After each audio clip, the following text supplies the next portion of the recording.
From heat today to a good chance of showers and thunderstorms tomorrow. I'm tracking some serious weather whiplash in the first alert forecast. And peace of mind for people living in the Oakland Hills with critical fire stations back up and running just when they may need the boost. It's a huge boost to the department morale-wise, but also just in the terms of safety. And new video from San Ramon of a group of thieves shooting their way out after getting trapped inside a jewelry store that they had just robbed. A big line in Hollywood to see Jimmy Kimmel, who returns tonight after his suspension, but why viewers in some markets still won't be able to watch him.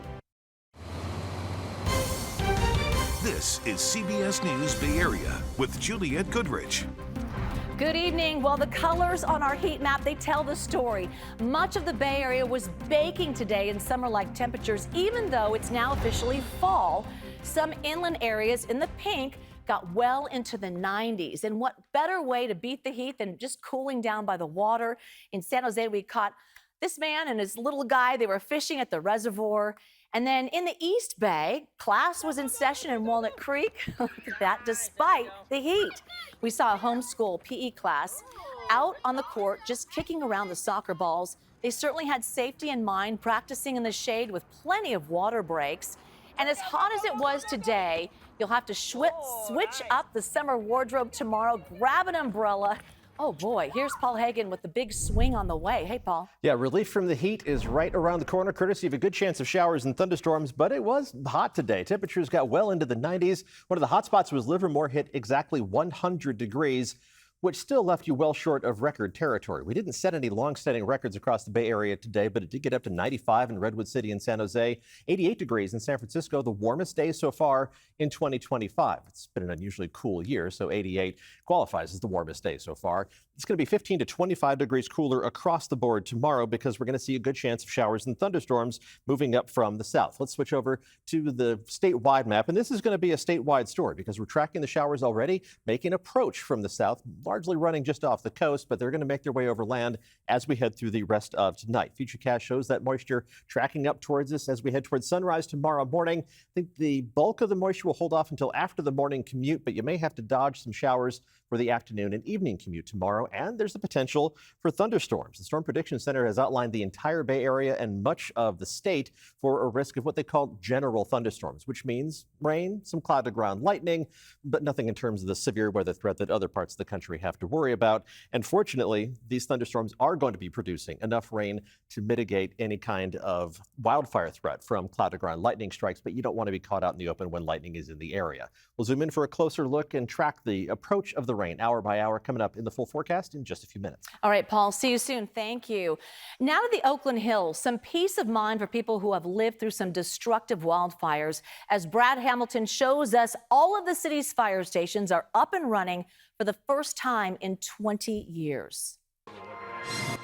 You came through the canyon right through there. That's downtown San Francisco. This is Calvin Black's oasis. He moved to this Oakland Hills home in 1988, and not a day has gone by since without a morning spent looking out at that view. And on a very clear day, you can even see the Golden Gate Bridge. Calvin would do anything to protect his property, but at the start of this year, he felt city leaders stopped having the same goal. That's the closest thing to the national park. So if they don't know how to fight fires, no one does.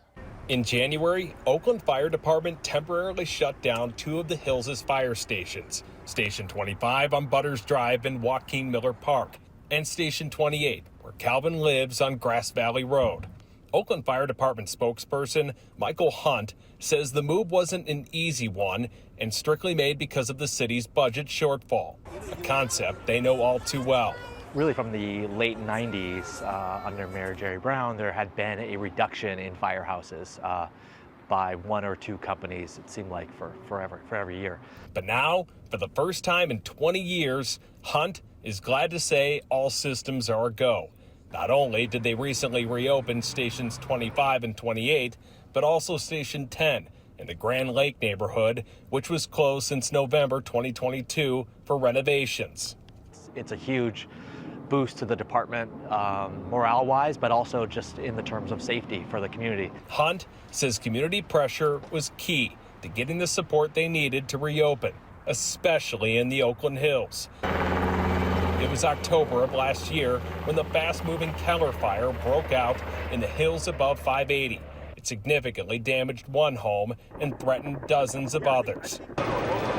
It was a frightening reminder of the 1991 Oakland Hills firestorm that killed 25 people and destroyed more than 3,000 homes. Calvin remembers exactly where he was when that fire broke out. I was here. I was on my way to San Francisco. And he hasn't taken a single day here for granted since. Now, he says he's relieved to see the protection he's always counted on back in place. Whatever the cost is, they need to be paid. In talking with other firefighters here, they say that more staffing and stations are needed. As one official put it, quote, "We are now a full go for the year 2005. But he also pointed out that calls have grown exponentially since then and more adjustments are needed. We're learning more about a tragic industrial accident. An employee at the UPS Richmond facility was killed on Sunday. Police say she was loading packages inside a cargo trailer when several packages fell on her. A co-worker later found her and immediately called emergency responders, but she died at the scene.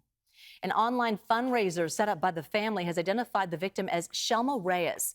According to the page, Reyes was a mother of 5 children and had no previous health issues before the accident. All right, I want to show you a new video tonight of a smash and grab. The thieves trapped inside the jewelry store that they had just robbed. We first reported this story to you yesterday of a takeover-style robbery, this happening in San Ramon. So cell phone video, it shows the robbers being locked inside the store, pushing against the glass before one suspect pulls out a gun and fires multiple times through the glass. The suspects then escaped into waiting vehicles. So this happened just before 2 yesterday afternoon at Heller Jewelers at City Center, Bishop Ranch. Law enforcement, they were able to later arrest several of the suspects in Oakland and in Dublin. In just a few hours, Jimmy Kimmel back on the air after a suspension that touched off a national debate about free speech. So fans lined up in Hollywood this afternoon for the studio taping. But as Jeff Nguyen shows us, some stations across the country will not be airing his show. Back to work for Jimmy Kimmel and his wife Molly, the show's executive producer, arriving at the El Capitan Theater. The pair arrived to work following a 4-day suspension. Our request is in the queue. George Nichols put in a request for tickets on the app for Jimmy Kimmel Live. He had tickets for Monday, but that show was canceled. Your bad luck came a day too early. Right.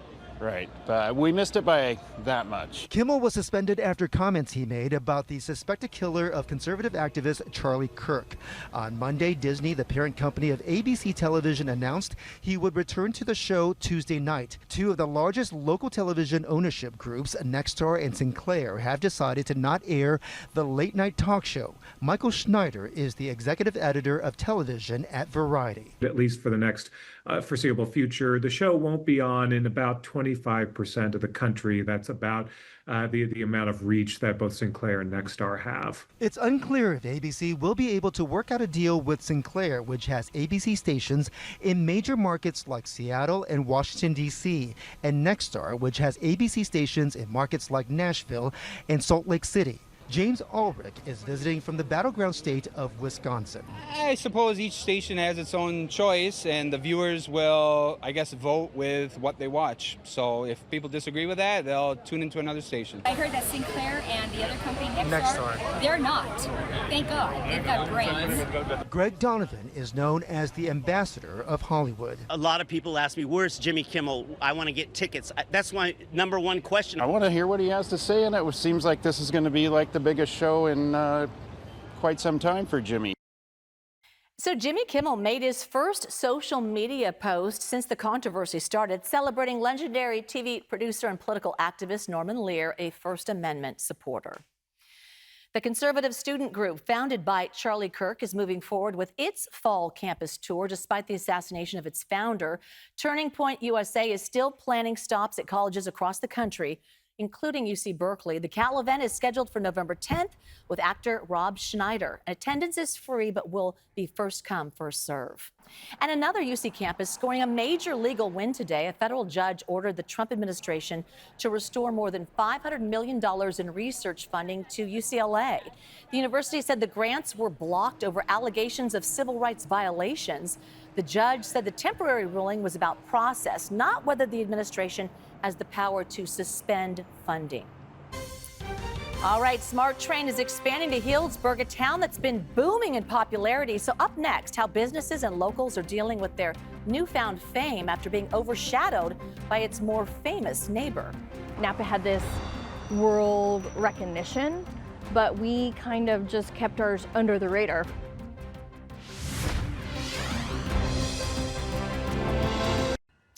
Smart Train is expanding north. The next stop, Healdsburg. The Transit Board recently awarded a $21 million contract for a 9-mile rail extension from Windsor. So construction is set to begin in January and actually should wrap up by late 2028. So the new station may help even more visitors get to a town that's seeing a tourism boom. Healdsburg has been recognized nationally for its culinary scene and small-town charm. Our Itai Hod spent a day there to see how businesses and locals are trying to navigate the growing fame. An hour north of San Francisco, in the heart of Sonoma County, is a small town where the wine flows, the tables stay full, and change is in the air. Healdsburg, once a sleepy agricultural village, is now buzzing. Melissa McGay and her husband Sean are the owners of Troubadour, a small bakery and bistro where the line just keeps going. Their sandwiches are so good, they even earned a spot on the Michelin Guide's recommendation list. Obviously, we have the ambitions to earn a star, but we're very grateful to just be recognized.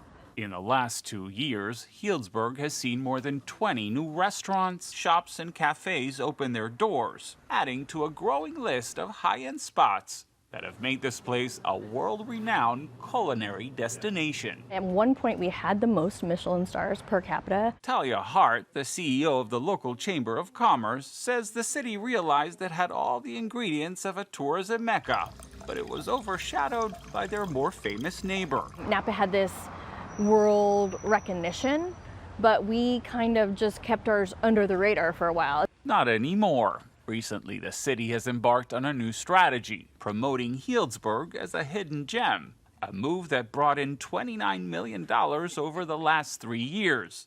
And visitors like Isabel Libby and her husband Eric are taking notice. It's adorable. Yeah, it's very cute. And it's not just Healdsburg. In 2024 alone, visitors to Sonoma County spent $1.5 billion, up nearly 6% from the year before. And if you want to see that success in action, just head to one of the 85 wineries in town. Peter Oakes manages a tasting room at Baca Wines. He says business is blooming. We jokingly say, like, everyone from Napa goes on vacation to Sonoma.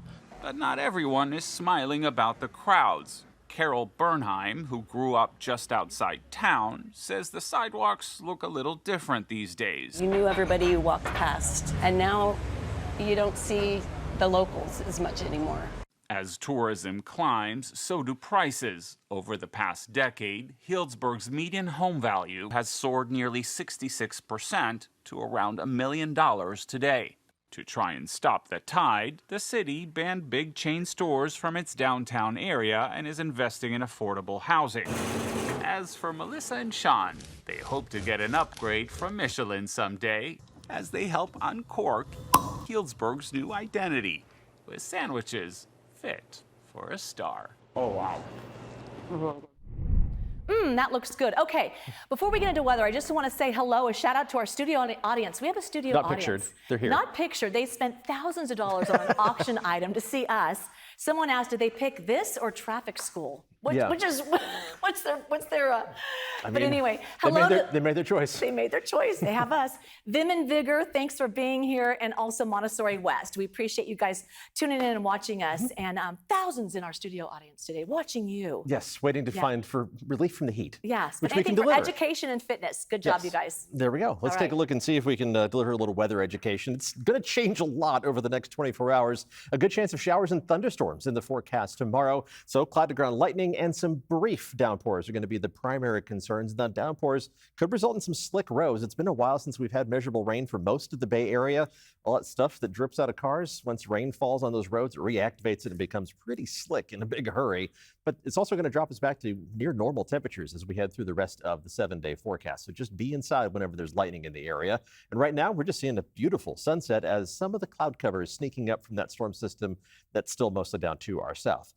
It's still hot right now, anywhere from 79 degrees in San Francisco, just barely below 80 after the sun has gone down in the city, to 91 degrees right now in Livermore, which topped out at 100 degrees, one of the hot spots around the Bay Area today. But everyone's going to continue to cool off rapidly this evening, and the rain is going to approach as we head through the rest of tonight. Let's take a look at Futurecast, and we'll stop the clock at a few points along the way here, beginning with 11 o'clock tonight through 5 o'clock tomorrow morning. A generally calm night, but before the sun comes up tomorrow, we are going to be tracking some showers beginning to make their way into the Santa Cruz Mountains and the Santa Clara Valley. The bulk of the rain is going to be rolling in just after the morning commute, but if it speeds up just a little bit, then it could be wet for the drive to work tomorrow morning.